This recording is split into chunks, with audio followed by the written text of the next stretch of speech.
Do you ever wish you could maintain your morning energy and focus throughout the entire day? That you for once don't crash in the afternoon? I did for a long time, but I can tell you it is possible. For the last 2 years, I really dove into the research on energy management and productivity to solve that issue for myself. And in this video, I reveal the 5 practical steps to ensure that you never have an afternoon crash again. It works for me, it's simple, and it's pretty much all you need to do. So in those next couple minutes, I'll explain to you what those steps are, what change you can realistically expect from each step, and also how soon, as well as a little science behind it and practical tips how to actually put it into practice. And I can guarantee you, no matter your lifestyle, you will still be able to apply those steps into your own life as well. But to do this, we must first understand this. Why do we even experience an afternoon crash in the first place? Because then we can take logical steps to overcome that or reduce the impact in our own life.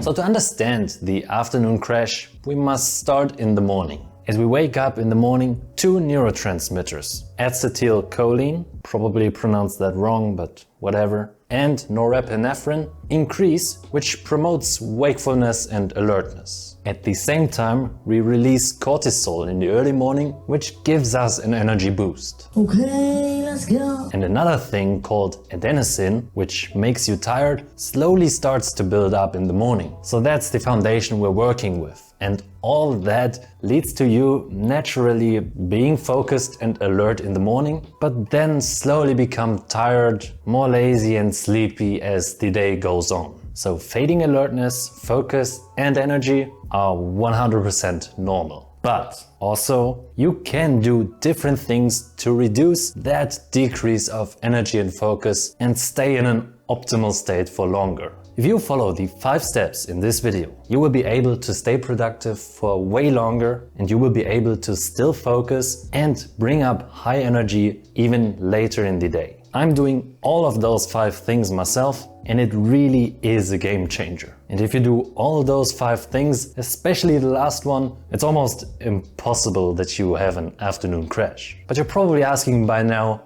well then what are those 5 steps? And that's what we're gonna look at now.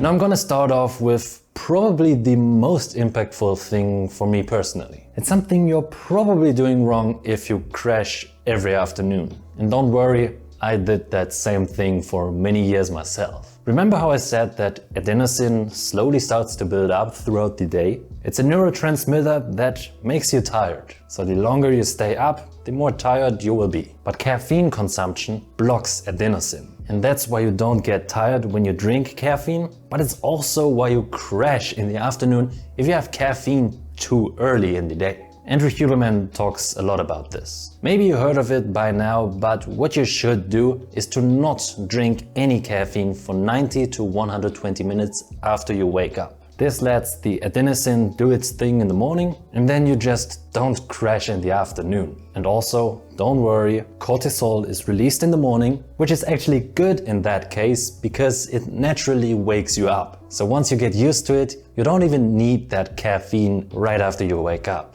Now, when exactly you will be used to this will vary, but I can tell you, for me, that was actually pretty easy. And from what I've read, it will maximum take you a couple of days to get used to it. It's not like you can't drink any caffeine anymore, but just wait 90 to 120 minutes. I think you can do that.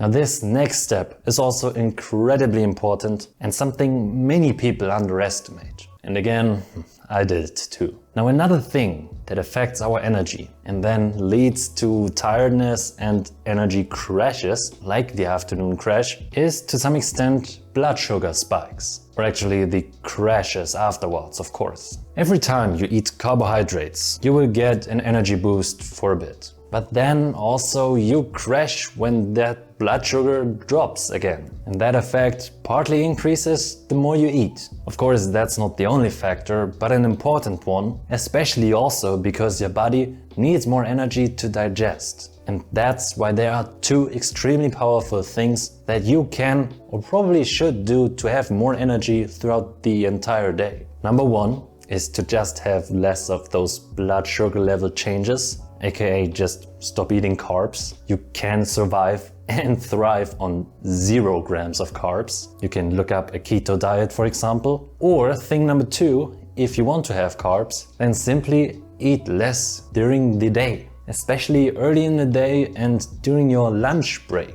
Because this is a huge mistake many people do. They just eat too much and then they feel tired and then they have brain fog and then they have an afternoon crash.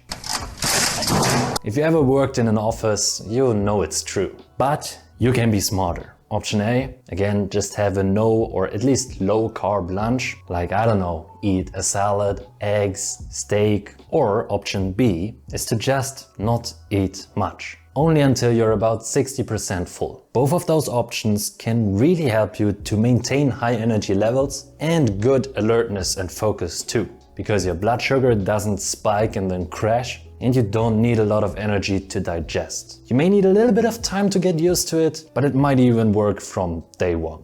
Now, there's another thing we need to talk about. It's not a cool concept, but maybe you're glad it's on this list. And it is powerful. Unfortunately, we can't really skip this. Because, unfortunately, we are not robots or machines. Trust me, I always try to maximize the time that I could work with good focus and energy on my goals. And I found plenty of ways to do that. And I will make more videos about that. But no matter what I did, eventually I would need a break. And if you work too hard for too long, that break might be longer than you want it to be. In some cases, it'll end in a burnout. So the message is, you still need breaks, whether you like it or not. And tomorrow, I'll actually release a video on how to maximize the time that you work without having to take breaks. But again, eventually, you will still need breaks. And actually, it might even be better to have a couple small breaks throughout the day and continue to stay energetic instead of trying to grind 8 hours non-stop, but then in the afternoon to just be so done that you can't be productive anymore. So don't ignore taking breaks. How many breaks and how long you need, that's a game of experimentation.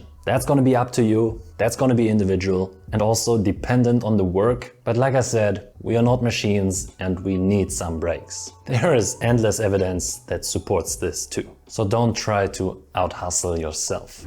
Now, one of the best ways to make that break is step number 4. It is super important for good health and good energy. And it will even make you look and feel better. And if you do it right, it will also help you to prevent the afternoon crash. Countless studies have proven by now that exercise is extremely important and has plenty of benefits for your life. It's simply crucial and not a choice for good health and vitality. It's a must-have.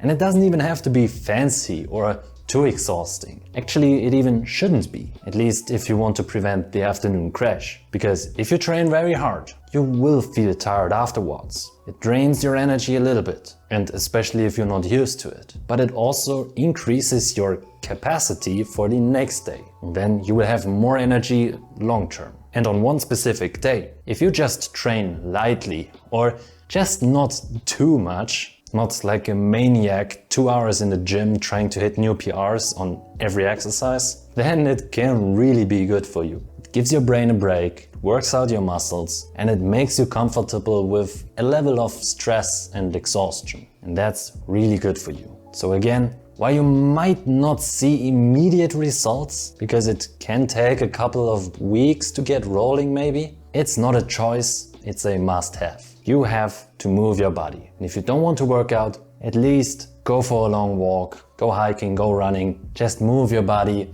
and not live this sedentary lifestyle of today's century.